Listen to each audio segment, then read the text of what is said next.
and welcome to the next episode of 31 Nights of Horror, where we're taking you through all the horror movies leading up to Halloween. What's the film today, Dan?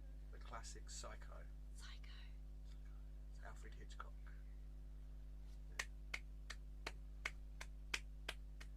One of the greatest directors of all time. Sadly not with us anymore. I wish he was. Yeah. Oh, am I running through the story of Psycho? Yeah. Oh, I didn't realise it had been passed over. Yeah. Oh, okay. For you, those of you out there that have been living under a rock for these many years, she was one of them. Psycho is about... It starts off with a lady who seems to work for I want to say an estate agent. I think it was an estate agent, wasn't it? Yeah, I think so. Yeah, it starts off with her with a man who explains that he's like just divorced from a wife, he has to pay all these bills and everything. And then she goes to an estate agent in which a big man comes and he pays 40 grand in cash for a house. Well, she takes that 40 grand and thinks that she's gonna go and help the man that she loves and pay off his debts. So she starts driving. So they can be together. Yeah, so they can be together.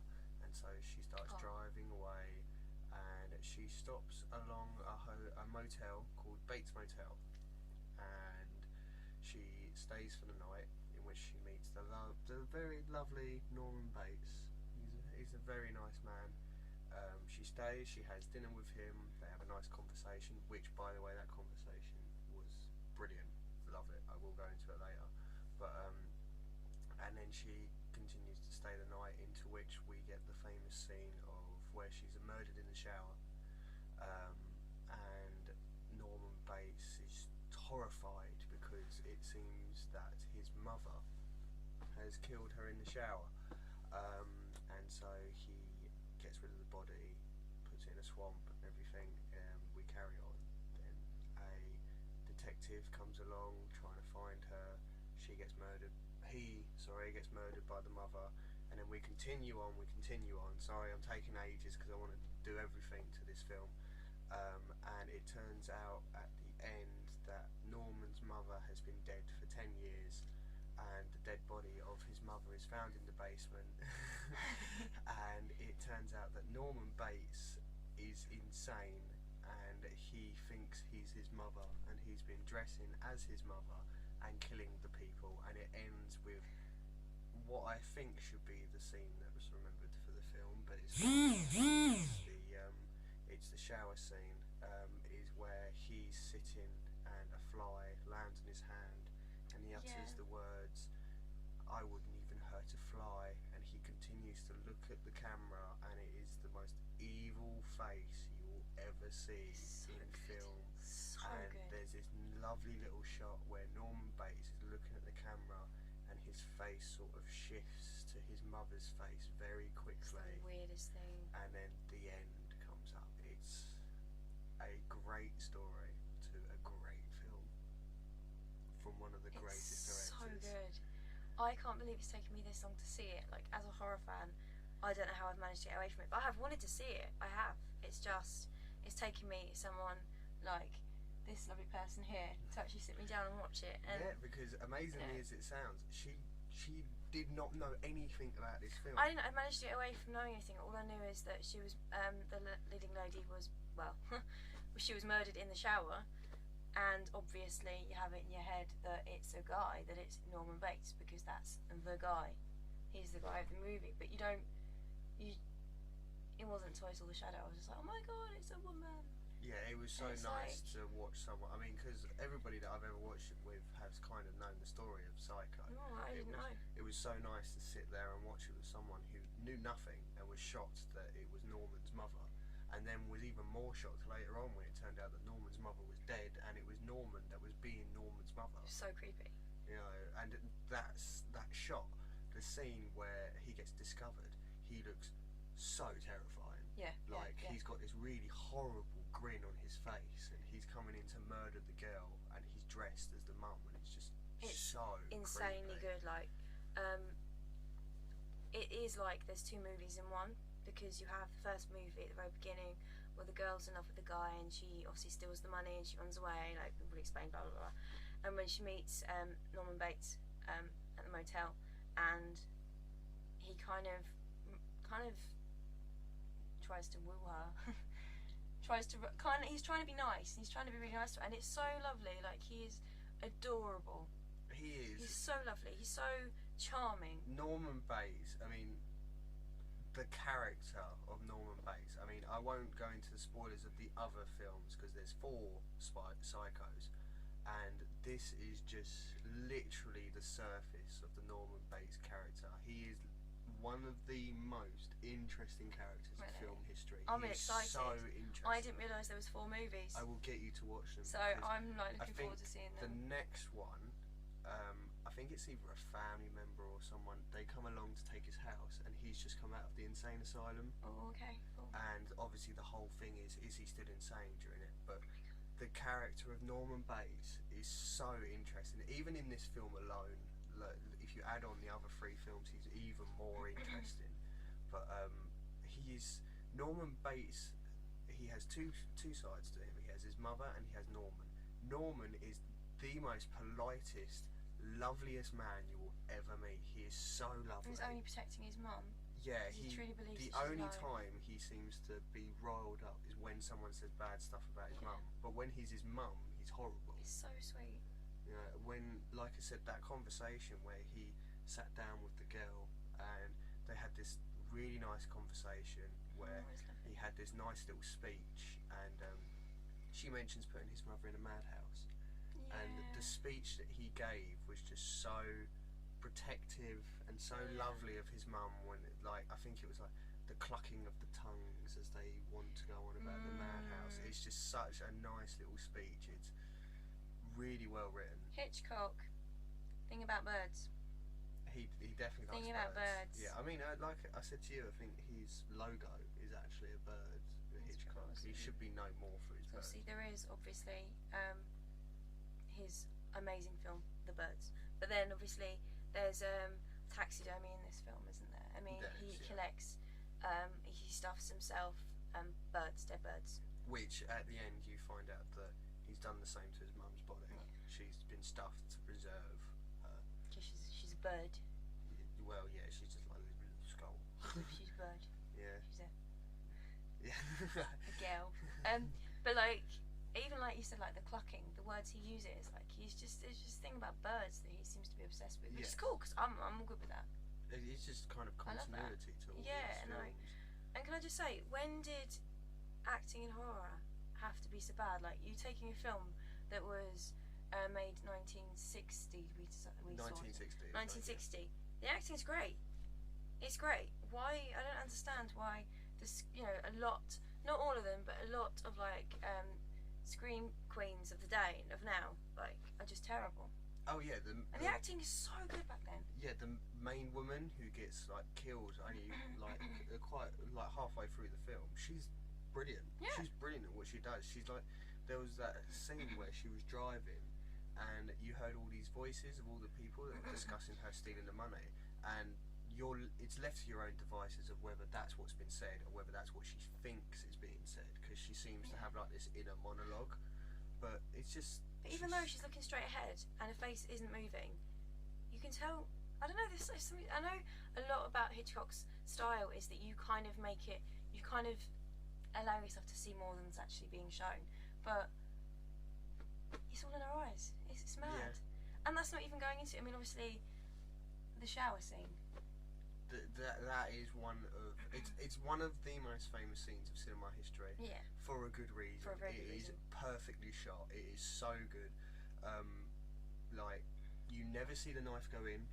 You think you do. It's all about like the mind. You think you see it, but you never see it go in.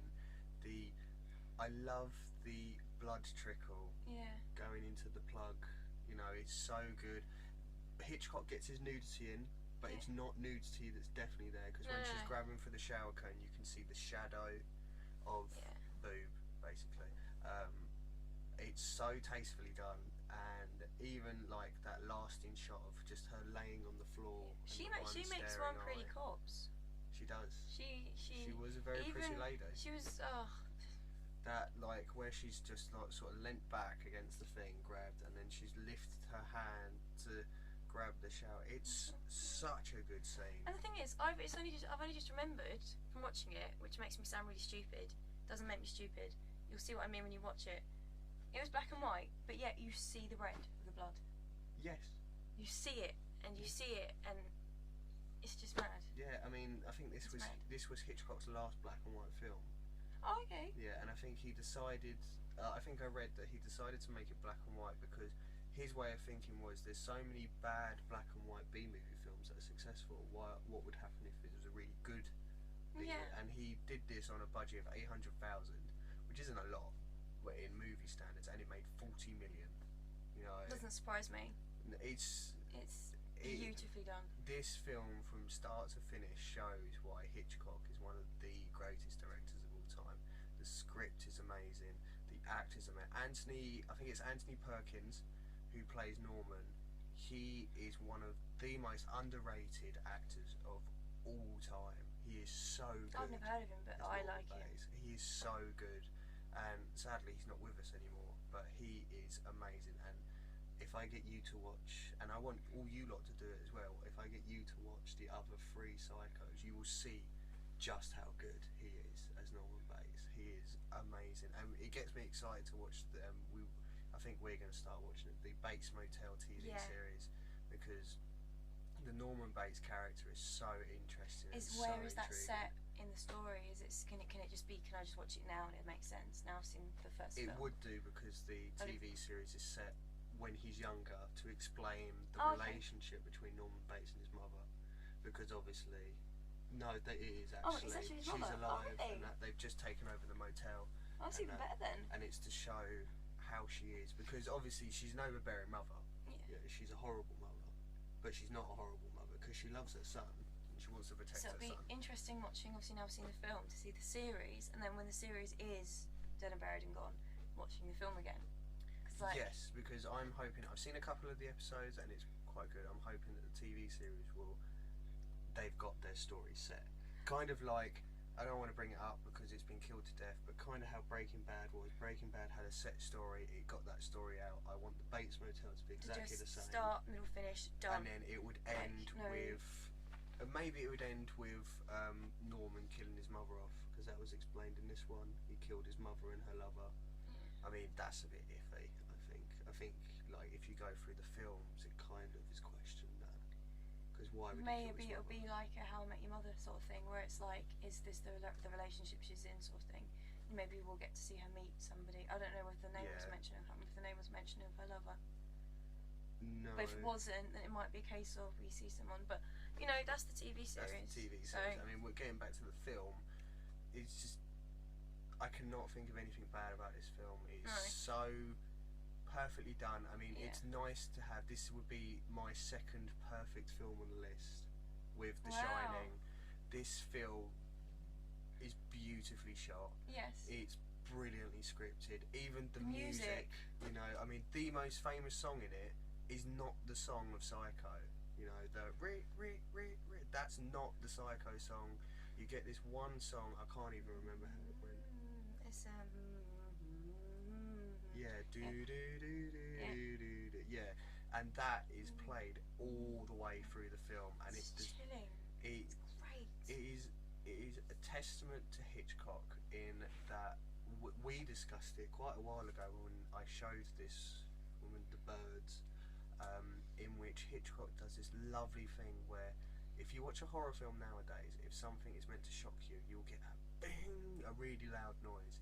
Hitchcock doesn't do that, and he did it twice in this film, I believe.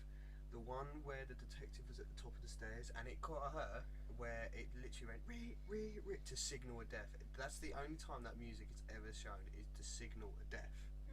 And it popped up again when he came in looking so frightened, dressed as his mum. And to think that a black and white film made in the 60s, which isn't jumpy scares, we can still watch it now and be creeped out. He is so creepy when he puts on his scary voice. And then when you think that we hear conversations between Norman and his mother, and he is sitting there doing both those voices, You know, it's so. You know what? such a Anyone creepy that says film. this film, personally, I'm sorry, anyone that says this film hasn't aged well, I think it's wrong. They're completely wrong. I really mean, do think you're wrong. I know a lot of people that don't like black and white films. I think this is the But I think exception to the rule. They probably don't. They probably judge before they've even given it a chance. Yeah, I think this is one of those ones that it doesn't feel like an old film. It's just, if you have an appreciation for cinema, not just horror, just cinema, Yes. you have to watch this film because, like I said, it's beautifully shot. The Yeah. script is near on perfect. I cannot think of any point in the film where I was thinking that wasn't naturally It set. is a movie to see before you die. Exactly. So you have to see it. exactly. And I mean, it's obvious what my score's going to be. You know, 10 out of 10, definitely. If you haven't seen this film, why? Go see it. If not go see it 'cause it's not in the cinema, but just watch it. It's brilliant. It's perfect. There is nothing wrong with this film. Even the ending is just amazing because it's Norman sitting there looking really scary, but speaking in his mum's voice inside That's his the head. creepiest thing. It's because he's so. It's kind of similar to the whole child thing in horror movies where they're so innocent. He is so charming and kind of innocent-minded, and suddenly he can just turn. Yes. And it's that. It's the fact that I mean, you don't expect it. he is such a nice man. Yeah. Norman is so nice. And do you know what's even creepier about that last scene? I don't know whether you noticed it, but I was watching and I noticed it. His mum's voice is going on in his head talking about how, you know, he's always been a bad boy and everything. Norman is nodding in acknowledgement Yeah. to what she's saying. So when she goes, he's always been a bad boy, he's sitting there going, as if to agree that he's always You been hear a bad outside boy. the office, you hear the female voice coming through. Yeah.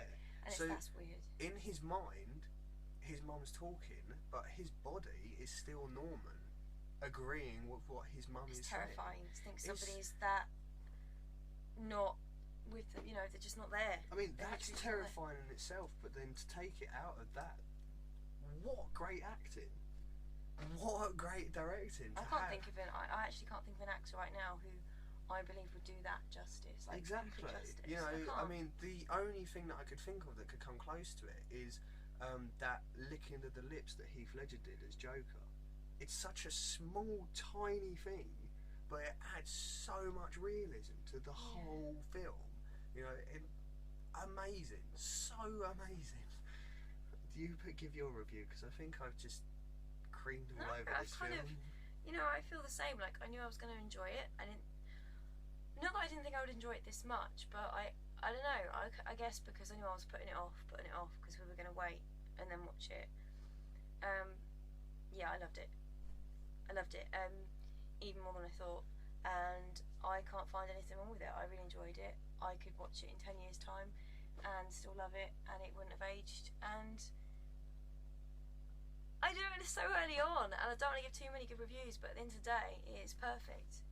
It is, I'm gonna have to give it 10 out of 10 as well. it is amazing how perfect it is. It's just so good. There's nothing. You know how I told you there's 4 films to it? Yeah, have you... I know you have. And I know there's probably viewers out there that have done it. Have you ever watched an episode of a TV series and then it's like, that was amazing, I have to watch them all.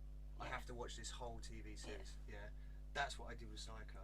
I was like, that one was amazing, I have to watch the second one. And then I watched the second one, I was like, that one's If we amazing, weren't watching I a have to watch different the horror third movie one. every day, I would get I'd you be to sit watching down them. and watch all I'd be 4. watching them all. Yeah, because I think the 4th one is Yeah. like a prequel. Think what we're doing for you. I'm Yeah. sacrificing. No, Yeah. I love it. It's fine. Yeah, I think the 4th one is actually a prequel. So It's exciting. I will get you to watch them. Please watch them at home. Like, I'm not saying that just to sort of just please watch them. Watch this one.